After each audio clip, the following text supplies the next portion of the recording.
Hello student, welcome to my YouTube channel study Samajh. Study Samajh में आपका स्वागत है।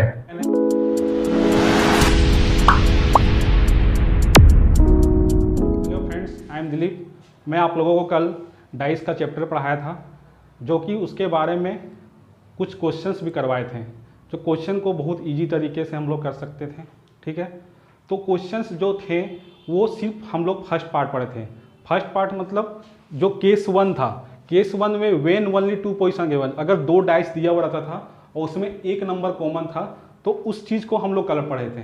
लेकिन आज जो हम लोग पढ़ेंगे वो होगा ओनली टू कॉमन।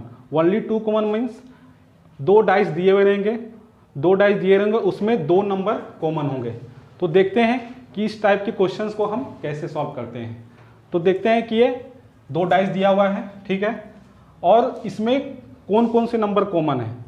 यहाँ पे देखिए 2 है, 1 है, 5 है। यहाँ पे क्या है, 2 है, 3 है, 5 है। तो यहाँ पे भी 2 और 5 कॉमन है। यहाँ पे भी क्या कॉमन है, 2 और 5, और यहाँ पे भी 2 और 5, मतलब दोनों में जो कॉमन है वो 2, 5 है। तो यहाँ पे जो दो नंबर कॉमन है, लेकिन इससे पहले जो हम पढ़े थे उसमें सिर्फ एक ही नंबर कॉमन होता था। तो उस क्वेश्चन को हमने सॉल्व करने का तरीका समझ गया था कैसे करना है, लेकिन इस क्वेश्चन को उस टाइप से हम सॉल्व नहीं कर सकते हैं। इसको सॉल्व करने का तरीका डिफरेंट है। तो देखते हैं कि इस क्वेश्चन को हम कैसे सॉल्व करेंगे। तो 2 और 5, इसमें भी 2, 5 कॉमन है, इसमें भी 2, 5 कॉमन है। मीन्स हम ये तो नहीं बता सकते हैं कि 2 किसका अपोजिट है, 2 का अपोजिट कौन है, 5 का अपोजिट कौन है, लेकिन ये बता सकते हैं कि ये दोनों कॉमन है। तो ये 3 और 1 एक दूसरे के अपोजिट ही होंगे, क्योंकि एक डाइस में कितने नंबर होते हैं, 1 होते हैं, 2 होते हैं, 3 होते हैं, 4 होते हैं, 5 होते हैं और 6 होते हैं।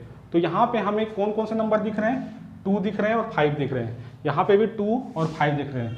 मतलब मैं 2 और 5 को अभी छोड़ देता हूँ कि 2 और 5 के अपोजिट में कौन से होंगे, लेकिन मुझे कंफर्म है कि 1 और 3 एक दूसरे के अपोजिट होंगे।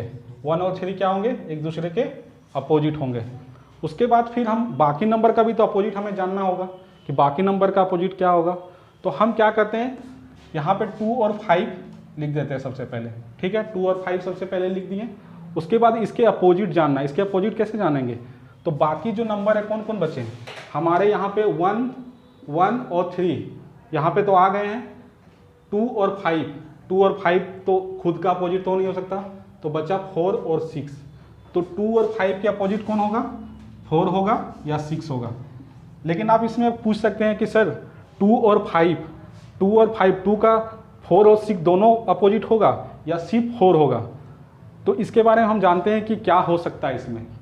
तो 1 का अपोजिट क्या होगा, 3 होगा, 1 का अपोजिट 3 होगा। और 2 का अपोजिट क्या क्या हो सकता है, 2 का अपोजिट 4 भी हो सकता है और 6 भी हो सकता है। उसी तरह 5 का अपोजिट क्या होगा, 5 का अपोजिट 4 भी हो सकता है, 6 भी हो सकता है। उसके बाद हम ये भी तो जान सकते हैं कि 4 का अपोजिट क्या होगा। अगर क्वेश्चन में 4 का अपोजिट पूछ देता है तो इसके बारे में हम जानने का कोशिश करेंगे। तो 4 का अपोजिट कौन सा हो जाएगा, 4 का अपोजिट क्या हो जाएगा, 4 का अपोजिट हो जाएगा 2 या 5। उसी तरह 6 का अपोजिट क्या हो जाएगा, 6 का अपोजिट क्या हो जाएगा, 2 या 5। अब हमें क्वेश्चंस पूछते हैं कि 4 का अपोजिट क्या होगा, 4 का अपोजिट क्या होगा।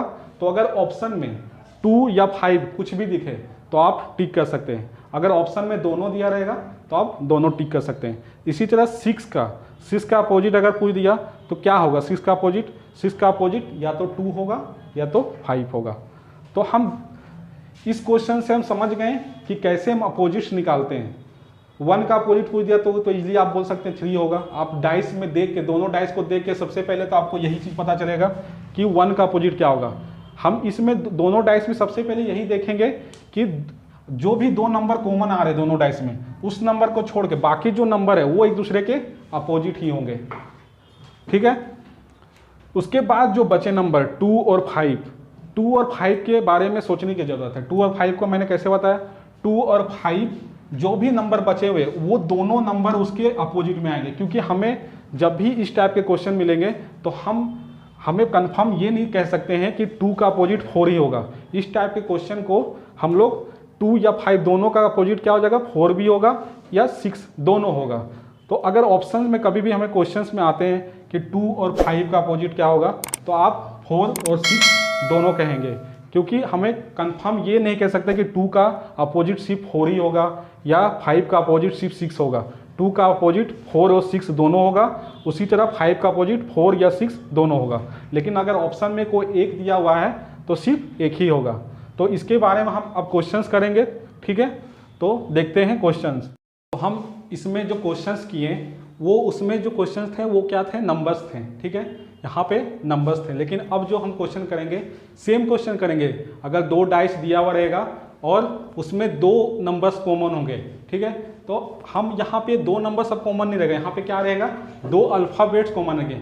सेम क्वेश्चन है, सेम ट्रिक है, बस यहाँ पे नंबर्स की जगह में क्या है, अल्फ़ाबेट्स है, ठीक है। तो इसमें हम अब देखते हैं कि क्वेश्चंस क्या पूछा गया है। क्वेश्चंस पूछा गया है what is the opposite value of A, ठीक है।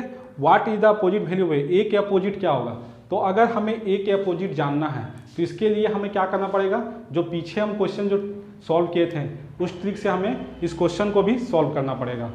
तो 2 डाइस दिया हुआ है, ये हम देखते हैं कि इसमें पहला ही केस में लिखा गया कि व्हेन ओनली 2 पोजीशन आएगा, मतलब कि इसमें हमेशा आपको 2 डाइस दिया रहेगा। इस टाइप के जो भी क्वेश्चंस रहेंगे तो इसमें क्या रहेगा, 2 डाइस हमेशा आपको दिया रहेगा। और पहला जो केस पढ़े तो उसमें क्या था, ओनली 1 नंबर कॉमन था, ओनली 1 नंबर कॉमन था। लेकिन इस केस में क्या रहेगा कि आपको दोनों डाइस में 2 नंबर कॉमन मिलेंगे, 2 नंबर कॉमन मिलेंगे। ये लेकिन अल्फ़ाबेट्स है, ये अल्फ़ाबेट्स है, तो आपको अल्फ़ाबेट ढूंढना पड़ेगा कि कौन ऐसे 2 अल्फ़ाबेट्स जो दोनों में है, दोनों में प्रेजेंट है। तो इसमें भी कौन सा अल्फ़ाबेट से, ए है, इसमें भी ए है, इसमें भी एफ है, इसमें भी एफ है। तो ये कॉमन हो गए, ये क्या हो गए, कॉमन हो गए, ये दोनों क्या हो गए, कॉमन हो गए। अब जो बचा, अब क्या बचा, इसमें ई बचा और इसमें बी बचा।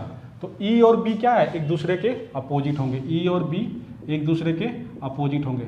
अगर मुझे क्वेश्चंस पूछते हैं कि ई के अपोजिट क्या होगा या बी के अपोजिट क्या होगा, तो मुझे आगे सॉल्व करने की कोई ज़रूरत नहीं है, मुझे यहीं से हमारे क्वेश्चन के आंसर मिल जाएंगे। लेकिन यहाँ पे क्वेश्चन क्या पूछा गया, what is the opposite value of A, A का अपोजिट वैल्यू क्या होगा।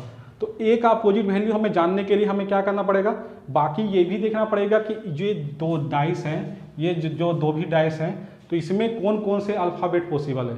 तो हम जानते हैं कि डाइस में 6 सतह होता है या 6 सरफेस होते हैं। तो 6 सरफेस है, तो अल्फ़ाबेटिकल ऑर्डर में हम स्टार्टिंग से लेकर 6 ऑर्डर तक चलेंगे, कौन कौन से अल्फ़ाबेट आते हैं। तो कौन कौन से अल्फ़ाबेट आएंगे, हम इसको यहाँ पे लिखते हैं। यहाँ पे आएंगे ए आएंगे और बी आएंगे और सी आएंगे, डी आएंगे, 1 2 3 4, 5 में ई आएंगे और 6 में एफ आएंगे। तो ये 6 पॉसिबल अल्फ़ाबेट आ सकते हैं, ये 6 पॉसिबल क्या हो सकते हैं, अल्फ़ाबेट आ सकते हैं। तो और अल्फ़ाबेट जो है, जो अल्फ़ाबेट बचे हुए हैं ए या एफ, हम क्या जानना है, ए के अपोजिट क्या होगा। तो ए के अपोजिट जानने के लिए हम पहले ट्रिक जो बताए थे, क्या बताए थे, नंबर में बताए थे कि कोई भी 2 नंबर कॉमन रहेगा तो उसके अपोजिट में कौन सा रहेगा, जो भी बचा हुआ नंबर रहेगा वो होगा। लेकिन इसमें क्या अल्फ़ाबेट है, तो अल्फ़ाबेट कौन से यहाँ पे नहीं प्रेजेंट है, दोनों डाइस में नहीं प्रेजेंट है। तो देखते हैं कि इसमें ई है, ई को पहले हटाते हैं, रिमूव करते हैं यहाँ से। उसके बाद क्या है, बी है, बी को भी रिमूव कर दिए। अब क्या बचा, ए और एफ, ए और यहाँ तो प्रेजेंट है। तो सबसे पहले हमें तो यही जानना है ना कि ए के अपोजिट क्या होगा। तो ए के अपोजिट जानने के लिए हम सबसे पहले ए एफ के अपोजिट जानना है मुझे, क्योंकि नंबर भी जब हम क्वेश्चन सॉल्व कर रहे थे तो ऐसा ही क्वेश्चन हम सॉल्व करते, दोनों को हम स्लेश देख के लिखते थे कि इसके अपोजिट क्या होगा। क्योंकि जब भी 2 नंबर कॉमन आएंगे या 2 अल्फ़ाबेट कॉमन आएंगे तो ये दोनों को इसी टाइप से लिखा जाता है। तो अब हम देखते हैं कि यहाँ पे कौन कौन से बचे, एक को कैंसिल हो गए, एफ भी कैंसिल हो गया, तो बचा सी और डी। मतलब कि ए और एफ के अपोजिट क्या आ जाएंगे, या तो सी या तो डी। मतलब ए का अपोजिट सी भी हो सकता है, डी भी हो सकता है, और एफ का अपोजिट भी सी भी हो सकता है, डी भी हो सकता है। उसी तरह सी का अपोजिट क्या हो सकता है, ए हो सकता है या एफ हो सकता है, और डी का अपोजिट भी क्या हो सकता है, ए हो सकता है या एफ हो सकता है। अब हम क्वेश्चन की ओर जाते हैं कि क्वेश्चन क्या पूछा है। क्वेश्चन पूछा है कि ए का अपोजिट वैल्यू क्या होगा। तो ए का अपोजिट वैल्यू क्या हो सकता है, या तो सी हो सकता है या तो डी हो सकता है। तो फर्स्ट ऑप्शन में क्या है, ई है, तो ये तो पॉसिबल है नहीं। सेकेंड ऑप्शन में क्या है, बी है, ये भी पॉसिबल नहीं है। जो नहीं हो सकता उसे हम क्रॉस करते हैं, ये भी नहीं हो सकता। थर्ड में क्या एफ है, एफ तो हो ही नहीं सकता, क्योंकि एफ जो है ए के एडजेसेंट या ए के बगल में है, ठीक है। तो अपोजिट क्या होगा, डी होगा। डी होगा, आप ऑप्शन में भी देख सकते हैं और यहाँ पे हम लोग निकाले भी हैं सॉल्यूशन इसका। ए का अपोजिट क्या हो सकता है, सी हो सकता है या डी हो सकता है, लेकिन हमें सी ऑप्शन में कहीं दिखने को नहीं मिला, सिर्फ डी मिला है, तो ऑप्शन डी करेक्ट होगा, सॉरी ऑप्शन 4 करेक्ट होगा, इसमें डी होगा।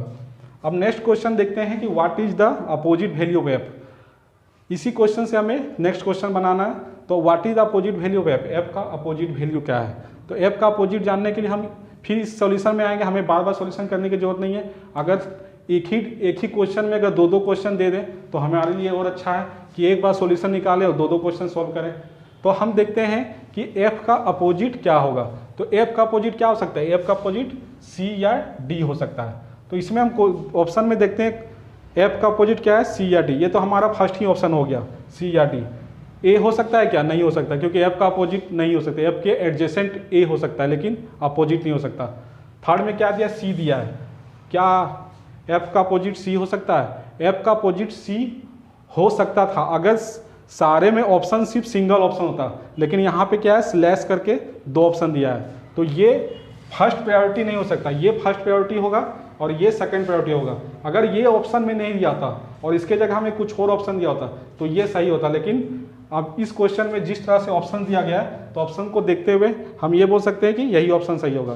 तो सेकंड क्वेश्चन का ऑप्शन कौन सा राइट होगा, फर्स्ट ऑप्शन राइट होगा। तो हम लोग देखें 2 क्वेश्चन देखें जिसमें से 2 नंबर कॉमन थे या 2 अल्फ़ाबेट्स कॉमन थे। तो अब एक और क्वेश्चन देखते हैं, लेकिन इसके ऑप्शंस क्या है। अगर क्वेश्चन भी डाइस में दिया हुआ है और ऑप्शन भी डाइस में ही है। इससे पहले हम एक नोट्स बताते हैं। नोट्स क्या है कि 2 अपोजिट नंबर के नेबर बी सीन टुगेदर और के नेबर बी हाइड टुगेदर। इसका मतलब क्या है कि 2 अपोजिट नंबर एक साथ ना वो दिख सकते हैं ना एक साथ छुप सकते हैं। मतलब कि हम देखते हैं कि यहाँ पे जो भी नंबर होते हैं, ये जो भी नंबर होते हैं एडजेसेंट नंबर होते हैं, मतलब कि एक दूसरे के अगल बगल वाले नंबर होते हैं। कभी भी 2 अपोजिट नंबर यहाँ पे नहीं दिख सकता। उसी तरह कभी भी ऐसा नहीं होगा कि दोनों अपोजिट नंबर यहाँ पे नहीं दिखेंगे, एक नंबर तो जरूर दिखेगा। तो हम आइए इस क्वेश्चन को सॉल्व करते हैं। ये क्वेश्चन को हम कैसे सॉल्व करेंगे, सेम ट्रिक से सॉल्व करेंगे जो इससे पहले जो भी किए थे, बस इसमें जो ऑप्शन है वो डिफरेंट है। ऑप्शन क्या है इसमें, ऑप्शन इसमें डाइस में दिया हुआ है। तो हमें क्वेश्चन सॉल्व करने के बाद देखना ये है कि जो दोनों ये डाइस सॉल्व करने के बाद कौन सा ऐसा डाइस है जो इस क्वेश्चन के लिए परफेक्ट ऑप्शन है। तो आइए हम सॉल्व करते हैं इस क्वेश्चन को। तो इस क्वेश्चन में हम देखते हैं कि कौन कौन दोनों में कॉमन है। 2 नंबर 2 है और 4 है। इसमें भी क्या है, 2 और 4 है। तो इसमें एक दूसरे का अपोजिट कौन हो जाएगा, 3 का अपोजिट 6 हो जाएगा। 3 का अपोजिट क्या हो जाएगा, 6 हो जाएगा।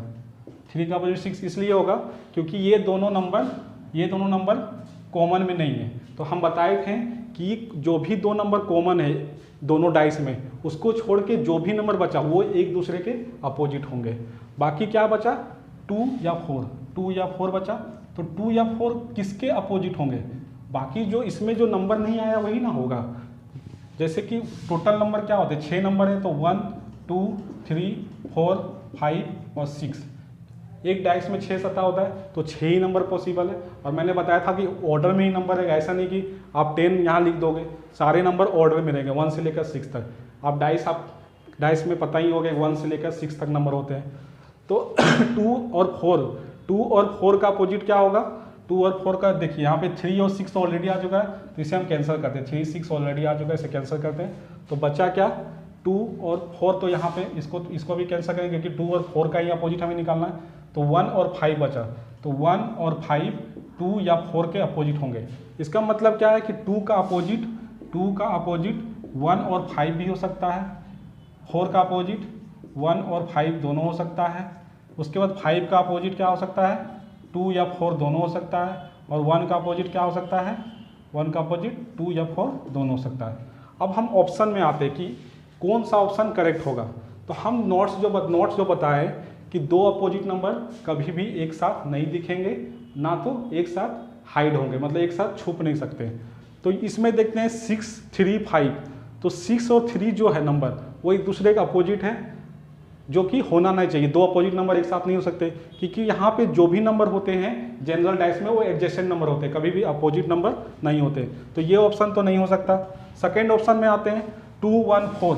2 1 4 क्या एक दूसरे के अपोजिट में है, 2 1 4 2 1 और 4 यहाँ पे हम लिख लेते हैं 2 के अपोजिट क्या हो जाएगा 1 और 5 हो जाएगा। और यहाँ पे 4 का अपोजिट क्या हो जाएगा 4 का अपोजिट हो जाएगा 1 और 5। तो 2 1 4 2 1 4 इसका मतलब है कि ऑप्शन करेक्ट नहीं हो सकता क्योंकि दो अपोजिट नंबर एक साथ दिख रहे हैं 2 और 1। यहाँ पे 2 है यहाँ 1 है तो 2 का अपोजिट 1 तो हुआ, तो दो अपोजिट नंबर एक साथ नहीं दिख सकते, तो ये भी ऑप्शन सही नहीं होगा। नेक्स्ट क्या है 1 4 5 1 4 5 1 4 5। तो यहाँ पे 1 और 5 एडजेसेंट है, ठीक है, लेकिन ये दोनों का अपोजिट 4 है, तो यहाँ ये भी ऑप्शन करेक्ट नहीं होगा क्योंकि दो अपोजिट नंबर एक साथ दिख नहीं सकते। तो बच्चा लास्ट ऑप्शन डी में हम देखते हैं 3 1 5 है। तो सबसे पहले लिख लेते हैं 3 का अपोजिट क्या होगा, 3 का अपोजिट क्या होगा 3 का अपोजिट 6 होगा, ठीक है, 3 का अपोजिट 6 होगा। उसके बाद 1 का अपोजिट क्या होगा 1 का अपोजिट 2 या 4 होगा, 1 का अपोजिट 2 या 4 होगा। और 5 का अपोजिट क्या होगा 5 का अपोजिट हो जाएगा 2 या 4। तो इसमें नंबर क्या दिया हुआ है 3 दिया हुआ है, 3 यहाँ से ले लेते हैं, 1 दिया 1 यहाँ से ले लेते हैं और 5 दिया हुआ, मतलब 3 1 5 ये तीनों क्या है एडजेसेंट नंबर, ये तीनों ना अपोजिट नंबर है, ये तीनों एडजेसेंट नंबर है, तो ऑप्शन डी करेक्ट होगा। तो हमने देखा कि जब दो डाइस होते हैं और इसमें 2 नंबर कॉमन होते हैं या 2 अल्फ़ाबेट कॉमन होते हैं, तो इस टाइप के क्वेश्चन को हम कैसे सॉल्व करते हैं। हमने देखा कि इस टाइप के क्वेश्चन को बहुत इजी तरीके से सॉल्व कर सकते हैं। हाँ, फर्स्ट केस वाला जो नंबर था उस इससे थोड़ा इजी था, लेकिन ये भी बहुत ज़्यादा टफ नहीं। अगर बार बार आप प्रैक्टिस करते हैं तो इस टाइप के क्वेश्चन भी आपके इजी होने लगेंगे। और एग्जाम में इस टाइप के क्वेश्चन ज़्यादा बनते हैं, जो ये डाइस मतलब क्वेश्चन में जो डाइस दिया हुआ रहेगा और ऑप्शन भी डाइस में दिया रहेगा, इस टाइप के क्वेश्चन ज़्यादा बनने के चांस होते हैं अगर एग्जाम में क्वेश्चन अगर थोड़ा सा टफ करना हुआ। तो आज हम इतना ही देखते हैं, ठीक है। अगला जो रहेगा वीडियो उसमें नो कॉमन ऑप्शन रहेगा, जिसमें कोई भी कॉमन नहीं रहेगा। जैसे यहाँ पे 2 4 6 यहाँ 2 4 कॉमन है, लेकिन अगला में कोई नहीं रहेगा, यहाँ पे डिफरेंट नंबर रहेंगे और यहाँ पे भी डिफरेंट रहेंगे। तो हम देखते हैं नेक्स्ट वीडियो में। तो अगर